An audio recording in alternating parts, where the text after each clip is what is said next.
Então, vamos fazer essa revisão desde as atividades do dia 1º de março. Essa atividade foi feita pelo matutino, logicamente, o noturno foi feito em outra data. Então, vamos lá, meus queridos. A gente trabalhou aqui a questão de introdução à economia, no qual vocês me responderam. Então, houve aí, todos me responderam. Então, durante essa semana aí, que antecede a nossa semana de provas, na verdade, já está corrigido, né, todas as questões, e eu vou lançar essa semana ainda todas as notas de atividades avaliativas de trabalhos, né, no sistema de vocês lá. Então, a primeira pergunta, né, dentro dessa introdução à economia, a economia é uma ciência né? Então, aqui a grande maioria colocou social, e realmente é social, né? Lembrando-se, dentro da introdução à economia, que a ciência econômica é uma ciência social, que administra recursos escassos para atender às necessidades humanas ilimitadas, né?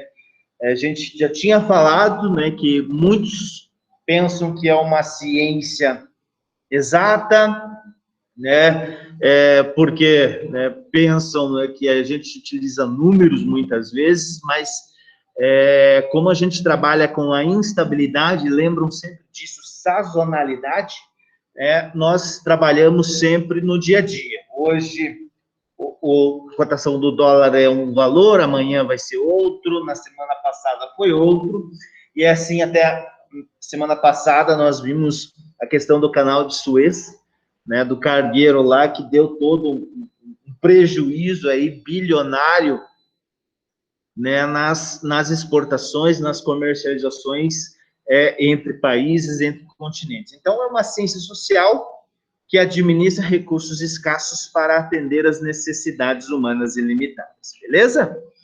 Vamos lá.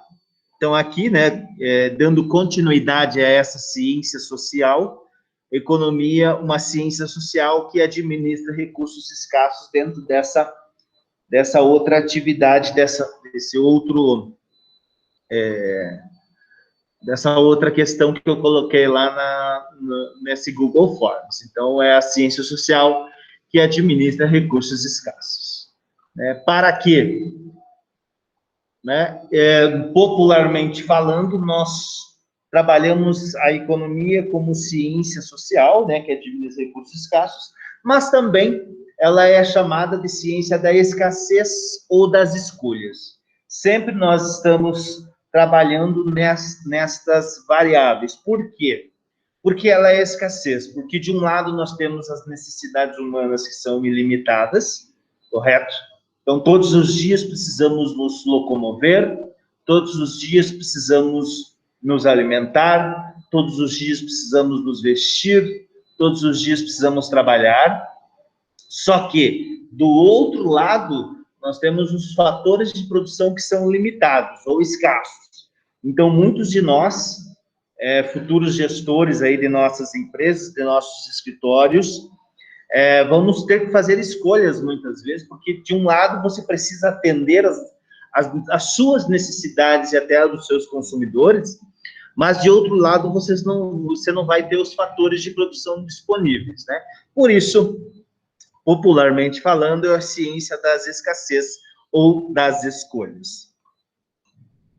Aqui, né, a economia atende, como eu já bem mencionei, necessidades humanas ilimitadas e fatores de produção limitados, tá? Então, essa era a alternativa correta. A grande maioria, creio que 99% acertaram, né, essas questões aí. Então, quais as necessidades humanas conforme a economia? Lembrando ao pessoal de casa aí, que fiquem à vontade, né, para tirar alguma dúvida, alguma questão. Então, nós temos dentro das necessidades humanas, que a economia ela atende, a alimentação, o vestuário, a habitação, transporte e saúde. Lembrando que nós falamos isso em sala de aula, a alimentação, todos os dias precisamos né, ter algum retorno com relação a isso, algum consumo. Vestuário também, né, temos essa necessidade. Habitação, transporte e saúde. Lembrando que dentro dessas questões e dessas necessidades humanas, elas são comerciais, né? O que antes eram básicos, alimentação, água, né? A gente tinha água aí, abundância aí para água potável, principalmente para o nosso uso bem antigamente. Agora a gente sabe que a gente paga por tudo, né? Desde energia elétrica, consumo de água, tudo que você for comer, se alimentar, a gente vai pagando. Vestuário é a mesma coisa. Habitação, nós temos como exemplo, né, as nossas casas de hoje. Cada vez mais nós diminuímos o espaço físico das nossas residências, o que antes eram moradias, terrenos grandes, hoje são loteamentos e muitas vezes são prédios para que possam atender esse consumo da população.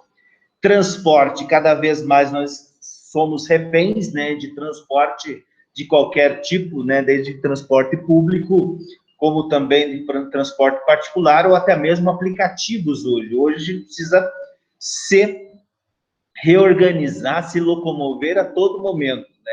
Então, o transporte hoje também é uma comercialização, tanto que a gente já falou um pouco sobre isso em sala de aula, que o transporte, o que antes nós víamos, né, principalmente as gerações de vocês e gerações futuras, vem o transporte, por exemplo, carro próprio, como um bem inútil, porque hoje a gente tem aplicativos e ao preço, por exemplo, de como está o combustível, muitos de nós pretendemos não ter carros, ou se termos carros, de cada vez mais utilizar pouco. Por quê? Porque a gente utiliza, né, esses meios intermediários de transporte.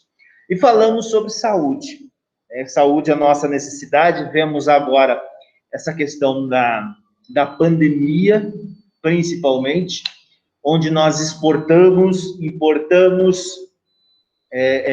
produtos, medicamentos profissionais, né? Então, ela faz parte dessa necessidade nossa, economicamente falando, né? Mas, por outro lado, nós temos os fatores, lembrando sempre os fatores de produção limitada, ou seja, para muitos ainda a saúde, apesar que o SUS, né, foi peça fundamental, está sendo fundamental, principalmente nessa questão da pandemia, muitos de nós, se precisamos algo além do SUS, a grande maioria não tem acesso justamente por não ter um dos fatores de produção, que é, né, o capital, ou seja, o dinheiro, muitas vezes, para que você possa ser atendido, né? Então, essas são as 5 necessidades humanas, as principais. Logicamente que, dentro de estudos novos, né, tem mais necessidades básicas.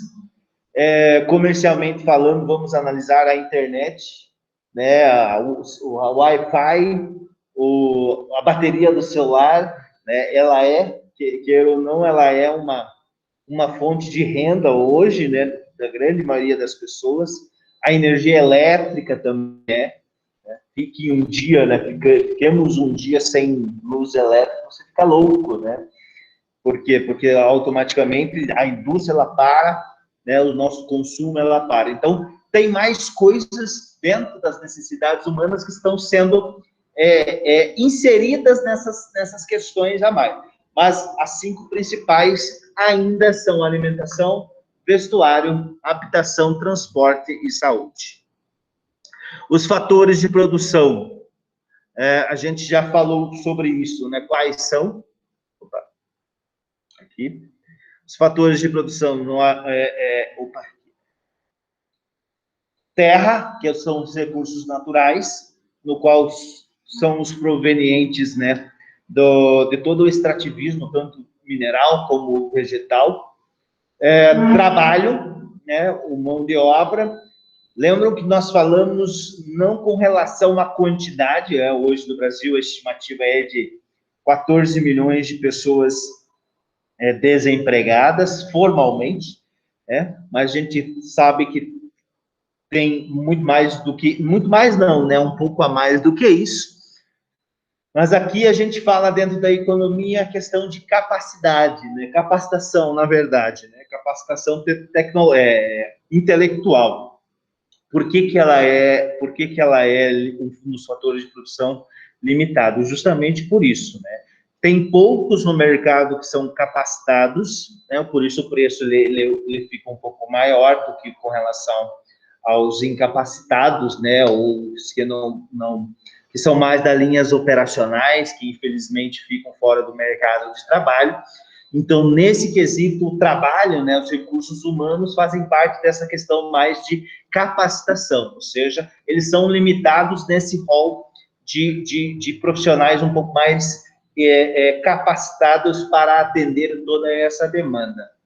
O capital, né, que é um recurso, um fator de produção, mas não necessariamente só o dinheiro, né, é acesso ao dinheiro, acesso ao crédito, bens e equipamentos de produção, bens e equipamentos de capital também. Né? Então, o capital não se diz respeito somente ao dinheiro, à moeda mesmo, mas tudo que se reflete para consegui-la, né? Desde créditos bancários. Muitos de nós não temos acesso, a grande maioria da população não tem acesso a esses créditos, a esses bens e equipamentos de capital. A tecnologia, nós sabemos que hoje é um fator de produção importantíssimo. Todo mundo, ou a grande maioria, né? Todo mundo é muita gente, né? Mas a grande maioria tem algum tipo de acesso tecnológico, desde esse momento aqui que nós estamos trabalhando dessa forma remota, via Google Meet, muitos que estão em casa através do WhatsApp, né? Ou de outra plataforma. Então, a tecnologia ela está ao nosso redor. Mas esse fator de produção de tecnologia na economia, mais uma tecnologia de ponta, que é preciso hoje dentro dos fatores, dentro dos recursos produtivos, né? Desde no campo, uma máquina colheitadeira, plantadeira de 1 milhão, 2 milhões de reais, mas que substitui a mão de obra de várias pessoas, fisicamente falando, né? Por isso, né, dando um contraponto do que a gente falou sobre trabalho, mão de obra, essa questão de tecnologia, ela é muito voltada também a essa capacitação das pessoas estarem empregando o seu conhecimento nessa tecnologia. E nem todos, né, nem todos os empresários, nem todo mundo tem acesso a essa tecnologia de ponta também, muito por conta do capital, que ele fica um investimento muito caro para determinadas pessoas. E por último, e não menos importante, né, a capacidade empresarial, porque ainda nós somos moldados, né, ainda nossa cultura, nós somos moldados a sermos colaboradores, né? Não temos essa vertente, está começando a mudar, tanto as instituições públicas de ensino como instituições privadas estão começando a mudar até a sua grade curricular, para que haja mais o fomento do empreendedorismo entre as nossas crianças, né, e a nossos jovens e, né, até a nossa população em geral. O porquê isso, né? A formalização do trabalho se dá muitas vezes por causa da capacidade empresarial do indivíduo, né? De você tentar trabalhar essa capacidade, mas por que, professor, ela é limitada? Porque envolve muitas coisas. Dados estatísticos antes da pandemia, por exemplo, do Sebrae, que 75% das micro e pequenas empresas fecham antes de 2 anos. Por quê? Por falta de gestão. E vocês, né, futuros advogados, advogadas, terão também, né, na sua vertente, aí na sua veia, também essa questão de empresarial, porque muitos de vocês vão atuar no dia a dia em sua empresa, em seu escritório. Então, por isso, cada vez mais vocês, meus caros e minhas caras, têm que se capacitar cada vez mais. Podemos ser colaboradores? Sim, com certeza. Podemos mas nada impede que a gente pense também uma forma mais empreendedora, de sim pensar, de não ter, e dizem estudos técnicos, que nós não podemos se formar para sermos, para termos profissão, e sim carreiras. Por quê? Porque as aberturas, né, de negócios, o futuro do trabalho humano não é operacional. O futuro do trabalho humano, dizem alguns especialistas, que criatividade, imaginação e estratégia. O que é essa estratégia? É o pensar, é o planejar que o empresário ele precisa ter. Então, né, esses fatores de produção, os 5 são terra, recursos naturais, trabalho, recursos humanos, capital, recursos financeiros, tecnologia e capacidade empresarial. Os problemas fundamentais da economia, nós falamos um pouco sobre isso. O que produzir, quanto produzir, como produzir e para quem produzir. A gente até fez um exemplo, né? Se hoje a gente montaríamos, se juntássemos todos os nossos dinheiros aí, todos os nossos investimentos, se nós íamos montar uma empresa de bicicleta ou uma indústria, uma empresa de produção de carro, né? O que produzir? Lembrando que a economia ela é sazonal, né? Hoje nós entramos em um consenso que seria a bicicleta. Por quê? No decorrer dos últimos anos, o crescimento de vendas de carros, por exemplo, vem cada vez mais diminuindo. Por quê? Pelo preço de combustível, preço de manutenção nas grandes cidades, a locomoção mesmo é dificultada. Você tem essa questão de combustão, meio ambiente, questão agora da energia elétrica como fonte de combustível, mas a nossa estrutura ainda no Brasil ela é bem limitada com relação a isso. Então, tem várias coisas que, por exemplo, a gente deixaria de produzir carros hoje e íamos para a bicicleta. A bicicleta é econômica, questão de meio ambiente, questão de saúde, questão de locomoção, né? E, logicamente, o valor agregado, o custo um pouco menor. Então, hoje seria, né? O que produzir? Hoje seria carro. Mas isso pode mudar. Lembre-se sempre que a economia é sazonal. Hoje está assim, tá ruim um tipo de negócio, amanhã pode ser que não esteja. O quanto produzir? Aí você tem que ver pesquisa de mercado. Eu vou produzir bicicleta para toda a população de Guarapuava ou para porcentagem que adquire ou usam esse meio de transporte para trabalhar, para lazer. Então, eu preciso ter um planejamento, a pesquisa de mercado. Como eu vou produzir? Eu entender que tipo de tecnologia. Vou precisar uma tecnologia de ponta, uma tecnologia mais antiquada, mais antiga. Por exemplo, eu vou atender a população da classe C e D, por exemplo, de produzir aquelas bicicletas barra forte. Não sei se vocês lembram qual que é essa barra forte, né, que os nossos pais eles tinham, nossos avós, até mesmo nós temos, que era um círculo no meio, né, e ele, quando freava, tinha que pedalar para trás, né, não sei se vocês tiveram essa bicicleta, né, ou a gente vai produzir uma tecnologia, uma bicicleta de aço, carbono, com rodas de alumínio. Então, também você precisa verificar, né, a questão de para quem produzir, que é a nossa última variável. Qual o público que eu vou atender? Eu vou atender o público da barra forte, eu vou atender o público, né, da bicicleta de aço carbono, que logicamente terá um valor agregado maior. Então, os problemas fundamentais da economia: o que produzir, o quanto produzir, como produzir e para quem produzir. Lembrando que sempre a gente trabalha numa sazonalidade, ou seja, por exemplo, hoje, no dia 5 de abril de 2021, o que produziríamos, o que atendíamos, o que nós íamos servir os nossos consumidores. A remuneração dos fatores de produção são: a terra são os aluguéis, a gente já falou sobre isso, né? Os recursos naturais são aluguéis, os recursos humanos são salários, o capital, né? Os recursos financeiros são juros, a tecnologia são os royalties e a capacidade empresarial são os lucros, né? Porque a partir do momento que você monta uma empresa, você quer que essa empresa ela dê lucro, né? Que ela atenda a sua necessidade. Bens econômicos são bens úteis, né? Que possuem preço, são relativamente escassos e são atribuídos a algum esforço humano, né? Então, bens e serviços, bens econômicos, eles possuem preço.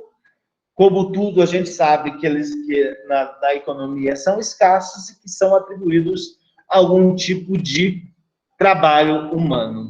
Bens livres são aqueles bens intangíveis de livre acesso a todos que não possuem valor. Que não possuem valor até a página 2. Lembre que a gente falou um pouco sobre isso. Nós temos, por exemplo, a luz solar, que é um bem livre, mas que hoje a gente utiliza como fonte de energia a partir do momento que a gente coloca placas fotovoltaicas, né, em nossas casas ou em nossas empresas para produzir energia. Então, há um investimento, tem esse bem livre, mas ele é uma matéria-prima do qual hoje a gente investe para ter retorno. A nossa água, por exemplo, dos nossos rios, é um bem livre, mas também nós pagamos pela energia elétrica que nós temos através das usinas e também nós sabemos que chegam até as nossas torneiras aí através da Sanepar, né, a água tratada que a gente paga, né, por esse uso, por esse consumo dessa água. Então são bens livres até a página 2, né? Serviços são aqueles que possuem preço, porém são intangíveis. Por exemplo, vocês, como futuros advogados, vocês vão trabalhar oferecendo serviços à população, aos consumidores, não tem como mensurar, né? Não tem como mensurar o serviço de vocês, aí entra lá aquele recurso, fator de produção, que são os recursos humanos, que são a capacitação. Então, vocês, a partir do momento que se formam, vocês vão ter que se capacitar para quê? Porque um dos princípios dentro dos serviços, né, que eles possuem preço, lógico, mas daí qual que vai ser o diferencial de vocês? É o trabalho, é o resultado. Você compra um celular, ele é bom ou não até o momento que quebra. O serviço, ele é bom ou não até o momento que você não oferece ou o cliente não fica satisfeito. É meio intuitivo, muitas vezes, mas cada vez mais você tem que trabalhar essa capacitação, né, para você ter serviços. Tudo tranquilo? Vocês de casa, tudo tranquilo? Agentes econômicos, né? A gente falou um pouco sobre isso, que são famílias, empresas e governo. Famílias, somos nós, unidades familiares, eu como consumidor, eu, Fernando, né, como consumidor, ou eu, Fernando, como ofertante de mão de obra para Campo Real e, consequentemente, para vocês. As empresas que beneficiam os produtos e serviços para atender as necessidades humanas, que nesse caso, exemplificando, seria a Campo Real, aqui, que vocês estão utilizando, e o governo, né? Esse tripé, o governo, uma das questões do governo é a questão de tributação. Então, ele tributa tanto de mim como consumidor, como também, né, dos empresários. Então, ele forma, né, a parte superior desse tripé. Então, sempre vai rodar dessa forma. Governo, famílias e empresas. Aqui eu coloquei para vocês, né, o fluxo circular da economia. Por exemplo, né, eu sempre estou... Vamos imaginar aqui a partir da família, né? Então, vamos imaginar que aqui sou eu, Fernando, que eu estou ofertando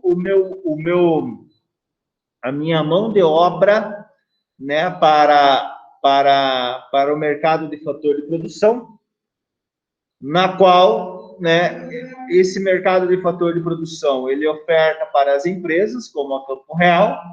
No caso, ela está ofertando um serviço a vocês, né? Vocês estão consumindo, né, essa aula, E possivelmente, daqui a um tempo, eu vou precisar do serviço de vocês. Então, eu mesmo estou ofertando a minha mão de obra aqui na capacitação de vocês, e vocês vão se capacitar, e eu mesmo pode ser, né, que utilize a mão de obra de vocês ou a capacitação de vocês.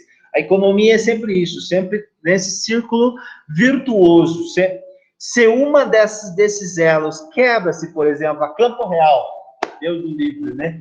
Chega a fechar as portas, vocês não vão se capacitar, eu não vou ofertar a minha mão de obra, e isso que gera um grande problema econômico, né? O princípio 2 da economia, o custo de alguma coisa é aquilo que você desiste para obtê-la, né? Então, o trade-off, muitas vezes, ou o custo-oportunidade. O princípio 10 da economia, as pessoas enfrentam o trade-off, não é isso. Deixa eu relembrar qual que é, com vocês aqui, o princípio 10 da economia. Lembrando que todos os materiais estão no Class 1 de vocês, então está tudo aqui. Vamos lá, vamos puxar aqui o princípio 10 da economia. Que lembrar o dia que foi, acho que o dia 1º/3, aqui na questão do direito da manhã. Então, o princípio 10 da economia. A sociedade enfrenta um trade-off, né? Então, ela, de curto prazo, entre inflação e desemprego. Dentro da macroeconomia, nós temos, né, as nossas metas macroeconômicas, principalmente a curto prazo. Lembro-me sempre da parte política, muitas vezes, de planos de governo de alguns dos nossos representantes, que além de muitas outras preocupações, né, a taxa de desemprego, ou os empregos, a geração de emprego, né, e a inflação também. O princípio 3 da economia, as pessoas racionais pensam na margem, então sempre nós vamos trabalhar nessa questão de custo-benefício. Vocês estão aqui para quê?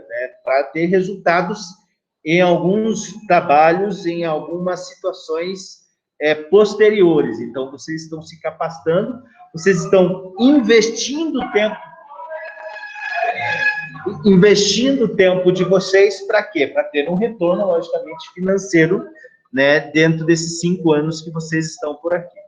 O comércio é bom para todos, o princípio 6. Não, né? Então, vamos lá. O princípio 6. Os mercados são geralmente uma boa maneira de organizar a atividade econômica. O que é isso? Lembre lá que a lei de oferta e demanda, né? Tem que ter consumo, para que haja consumo, tem que ter alguém que oferte. Tem pessoas que ofertem a consumo. Então, tem essas situações, né, que o mercado ele se autorregula. Não é aquilo que eu, como ofertante, vou oferecer ao preço, mas também não é o que o consumidor quer pagar por aquilo. Então, tem um preço de mercado. Princípio 8, o padrão de vida de um país depende de sua capacidade de produzir bens e serviços. Isso é real, né? Então, aí muitos de nós, né, estamos ouvindo já as questões de PIB, né, o que o Brasil, o que o mundo tende a crescer ou a decrescer de acordo com a sua economia durante esse ano de 2021. Então, o padrão de vida da população do país depende, logicamente, da sua capacidade produtiva. Então, a cotação do dólar, né, hoje, mas no dia lá é 1º/13, então não tem nada para nós destacarmos aqui. Beleza? Dessa questão? Então, vamos lá para a nossa outra atividade que a gente fez.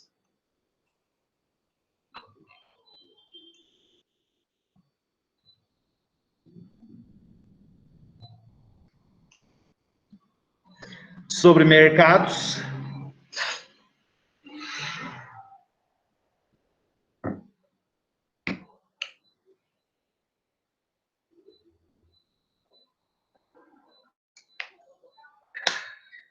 Só lembrei aqui a questão do fluxo circular da economia. Eu acho que dentro de sala de aula eu dei o exemplo de de eu como cortador de árvores, né, cortando árvores e plantando árvores para uma empresa de reflorestamento, para uma fazenda de reflorestamento, na qual essa empresa de reflorestamento ela vendia essa madeira para a Klabin Santa Maria, que produzia papel, né?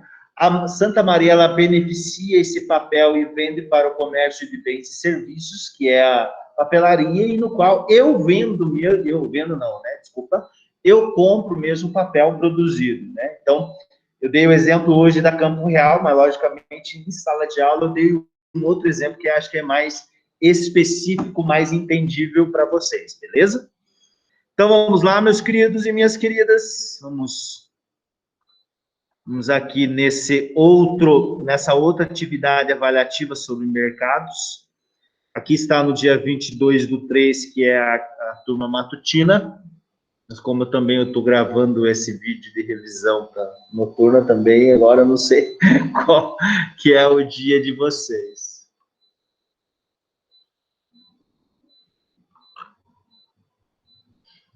Vamos lá.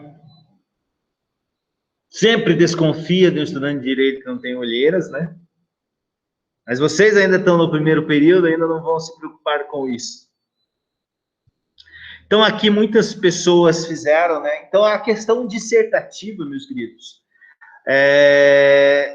não há... Eu gosto muito de ver a interpretação de vocês, tá? Então, assim, logicamente, não há uma resposta correta, aquela que eu vou querer que vocês façam, mas de acordo com o que a gente tem em sala de aula, e que vocês sabem, né, que, por exemplo, na prova a gente vai ter 3 questões dissertativas. Eu sempre falo para os meus alunos, não sendo patrocinado pela Hellmann's, ou seja, não viajando na maionese, tá? Sempre eu vou considerar alguma coisa dentro daquilo. Então, o que eu vou deixar, que eu quero ver na prova de vocês, como é que vocês vão reagir a essa questão de dissertativa, mas pense sobre isso. Pense muitas vezes no que a gente falou em sala de aula, né, e novamente não sendo patrocinado pela Hellmann's, né, não viajando na maionese, a gente sempre considera, né, as questões, tá? Então, aqui nós falamos, esses exercícios fazem parte de mercados, né, que a gente viu sobre cartel, que a gente viu sobre oferta e demanda, que a gente viu sobre o CAD, estruturas de mercado. Então, a ordem econômica fundada na valorização do trabalho e livre iniciativa tem por fim assegurar a todos existência digna, conforme os ditames da justiça social, observados os seguintes princípios. Então, o que a gente pegou esse conceitinho, a gente viu em sala de aula, artigo 170 da Constituição Federal. Acredito que essa aula a gente fez totalmente remota naquela semana, que era para que a gente ficasse em casa, né? De acordo com a imagem, então, aqui eu coloquei como os hortifrutigranjeiros, e a resposta correta é concorrência perfeita. Por quê? Relembrando alguns princípios da concorrência perfeita. Muitos compradores e muitos vendedores, então nós somos consumidores de alfaces, por exemplo, mas também tem bastante pessoas que plantam alface, né? É um mercado transparente, então não há segredo, né, de você plantar alface. Logicamente tem algumas coisinhas, mas não é aquelas questões muito, muito, muito perigosas, né, de obter informações. Não há barreiras de entrada, ou seja, ninguém vai impedir para que eu possa produzir alface. Mas nós, como produtores, eu, Fernando, como produtor, eu não vou conseguir fazer o meu preço, ou seja, se todo o preço de mercado do alface está R$2, e eu penso em fazer a R$2,50, R$3, porque eu estou sofrendo demais, né? Porque eu invisto demais o meu tempo, você pode querer fazer isso, mas possivelmente seu alface ele vai estar, né, nas gôndolas ali apodrecendo no mercado. Por quê? Porque não é você que regula o preço, né? É o mercado. Então, também é um linguajar dentro da economia que a concorrência perfeita é a concorrência, é o mercado ideal para todos, né? O que Deus quer para todo mundo, né? Nenhum tem um ganho maior do que o outro, todos se mantêm no mesmo patamar. Nós falamos sobre monopólios, né? E a principal característica, né? A insubstitutibilidade, ou seja, o produto do monopolista, né, o serviço do monopolista, ele não tem produto substituto, né? Então a gente tem aí vários exemplos, né? Quais são as principais características do monopolista? Um único vendedor, um único ofertante, o mercado não é transparente, então nós, como consumidores, nós não sabemos muitas vezes o que está acontecendo. A barreira de entrada, ou seja, a dificuldade, principalmente porque no monopólio tem a questão do monopólio natural, que a grande maioria também são empresas governamentais ou estatais, né? Por exemplo, você tem a Copel, você tem a Sanepar. Por mais que nós tenhamos aqui em Guarapuava a Energisa, mas a Energisa compra, né, a energia elétrica da Copel, então a Copel é uma empresa monopolista, Sanepar. Daí você tem também, né, aqui em Guarapuava, um dos exemplos do nosso transporte coletivo, né, que ela é uma monopolista, a Federal do Oeste. E aí você encontra também em algumas cidades pequenas, principalmente quando tem um posto de gasolina, por exemplo, estava dando aula para o pessoal de Pitanga e me informaram que na região ali de Laranjal, acho que só tem um posto de combustível, se não me engano, que eles me passaram. Então, isso, queira ou não, por mais que seja o posto de combustível uma empresa privada, mas ela acaba sendo, né, monopolista dentro dessa cidade em específico. Então, uma das principais características aqui dessa questão é a insubstitutibilidade, ou seja, o produto ou o serviço não tem substituto. Então, você gosta, você gostando ou não gostando, você tem que usar, você vai ter que usar de alguma forma, né? Não gostando do serviço ou não gostando do preço, mas você fica refém muitas vezes desse teu consumo, né? Vamos lá, de acordo com as informações, quais avalie as afirmações a seguir. Cartéis, organização formal ou informal do monopólio. Então, aqui já é uma questão errada, né? Porque o cartel, que são cartéis, são pequeno número de empresas, né, que se formam, né, fazem conluio, acordos, para muitas vezes tabelarem preços, para discutirem oferta de produtos limitados à população ou aos consumidores. Então, cartel é uma organização, logicamente, informal, né, que não pode, que uma das instituições que repreende, né, o cartel é o CAD, né, que é o Conselho de Administração de Defesa Econômica. Então, o cartel, ele é informal da parte do oligopólio. O oligopólio são poucas empresas que dominam a grande parte do mercado. Então, concorrência perfeita, né? Números infinitos de empresas, produtos homogêneos, não existem barreiras. Então, esse aqui está correto. O oligopólio, pequeno número de empresas que dominam o mercado, produtos homogêneos e diferenciados. Isso aqui também está correto. Então, nesse caso aqui seria a letra E, a 2 e 3 está correta. A que está incorreta é o cartel, que é uma organização informal do oligopólio e não do monopólio. Analisando o gráfico a seguir, nós falamos sobre oferta. A curva de oferta se desloca para a direita quando aumenta os custos de produção. Vocês puxando um pouco o nosso material, né? Quando você aumenta os custos de produção, isso quer dizer que está ficando mais caro. Ficando mais caro, eu vou diminuir a minha produtividade. Pegando a curva de produtividade, ela vai se deslocar para a esquerda, né? Então, esse aqui está errado. A demanda pelo bem X diminui quando o preço do bem X diminui. Nós estamos falando aí é uma pegadinha, às vezes, do professor, né? Carrasco, né? A gente está falando sobre curva de oferta, e aqui nós temos a demanda, então automaticamente se exclui, né, essa curva de oferta. E a quantidade ofertada do bem X aumenta quando o preço do bem X aumenta. Essa aqui é correta. Ou seja, lembrando que a curva de oferta é uma relação direta com o preço.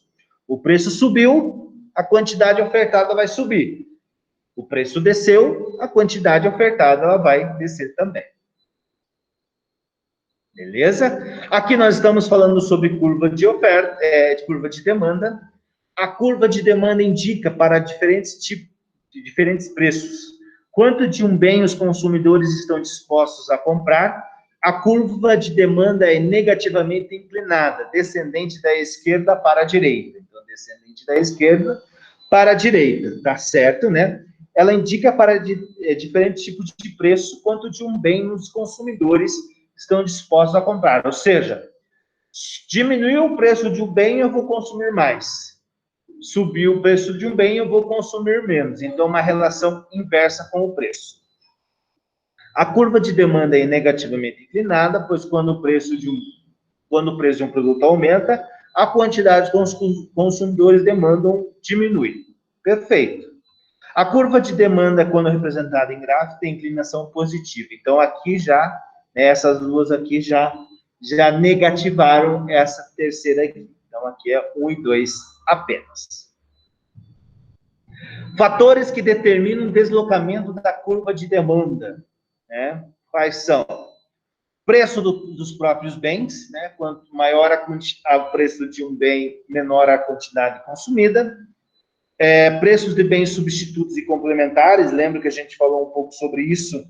Se subir o preço da gasolina, eu tenho um produto substituto, que é o álcool. Se subir o preço do açúcar, eu tenho um produto substituto, que é o adoçante, e assim por diante. E complementares, por exemplo, se subir o preço da farinha, automaticamente o preço do nosso pãozinho ele vai diminuir também, né? Então, aqui, a renda dos consumidores também, né, faz parte dos fatores que deslocam essa curva.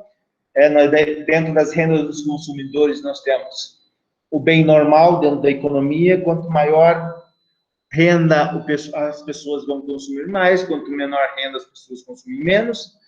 Bens inferiores, quanto menor a renda da população, maior o consumo desse bem, e, consequentemente, quanto menor o consumo,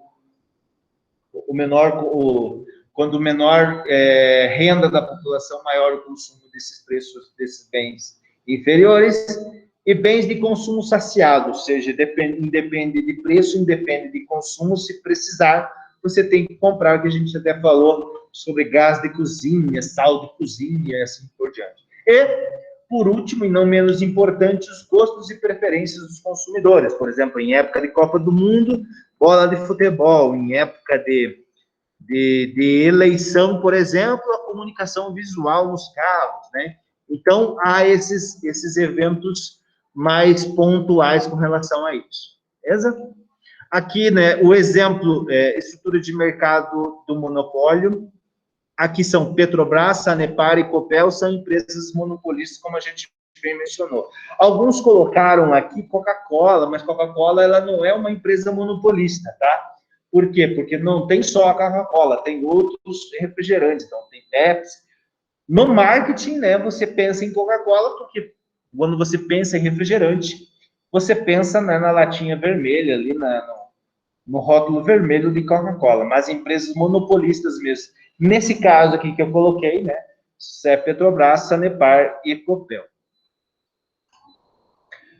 Uma mercadoria que é demandada em quantidades maiores quando a renda do consumidor cai, qual o tipo de bem? Vamos pensar aqui, quando a renda do consumidor cai, o menos dinheiro, final do mês, que tipo de bens que mais aumentam, né, o seu consumo?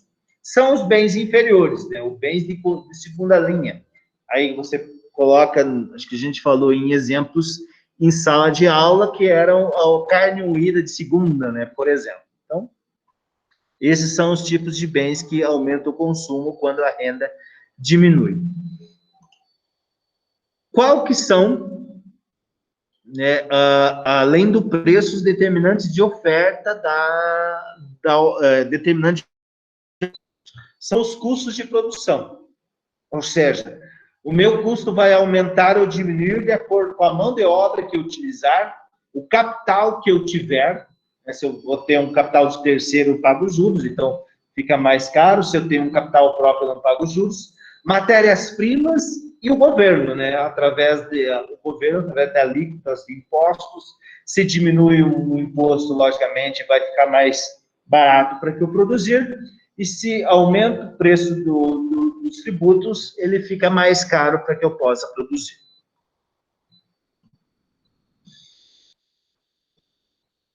Aqui, né, a curva de demanda é negativamente inclinada, é mais ou menos de acordo com o que a gente já viu ali tem uma questão parecida com essa, né?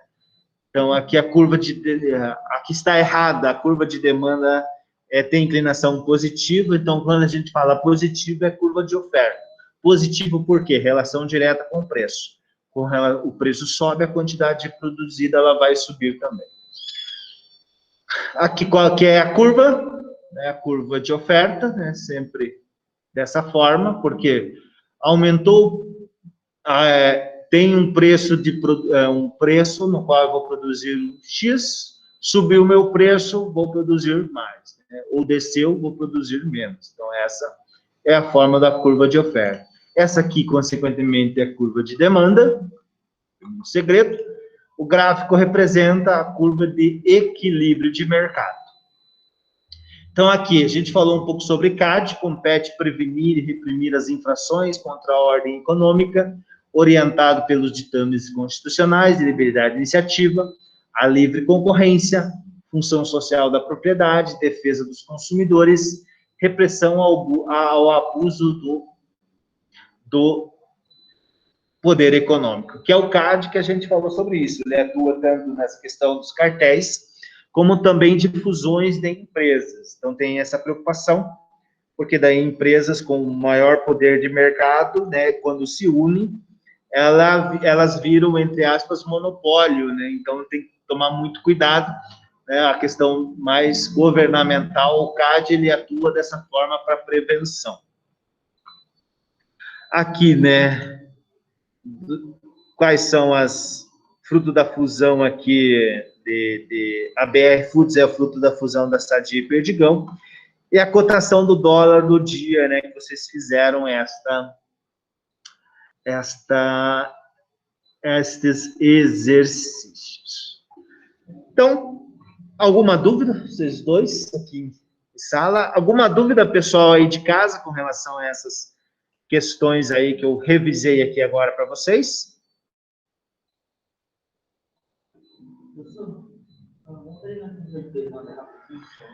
Curva de demanda.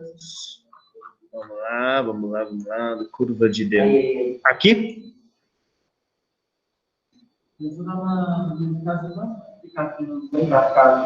Tá. Então, vamos lá.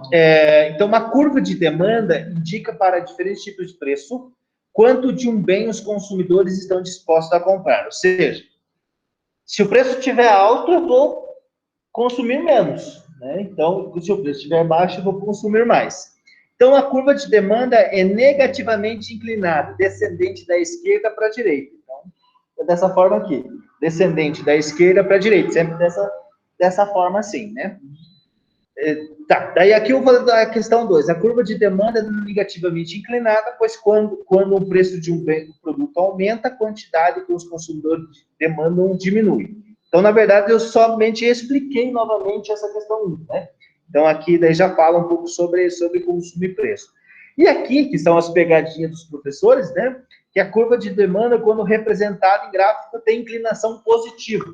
Então, automaticamente, como eu já tinha falado de inclinação negativa, né? Quanto de mais o preço maior e a consumo menor, então, automaticamente, essa aqui, na verdade, né?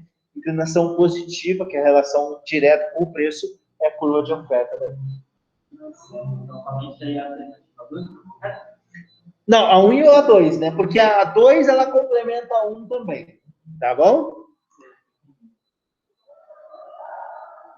Beleza? Então, tá. Não, tranquilo. Fica à disposição de vocês aí. Deixa eu só fazer deixa eu interromper aqui.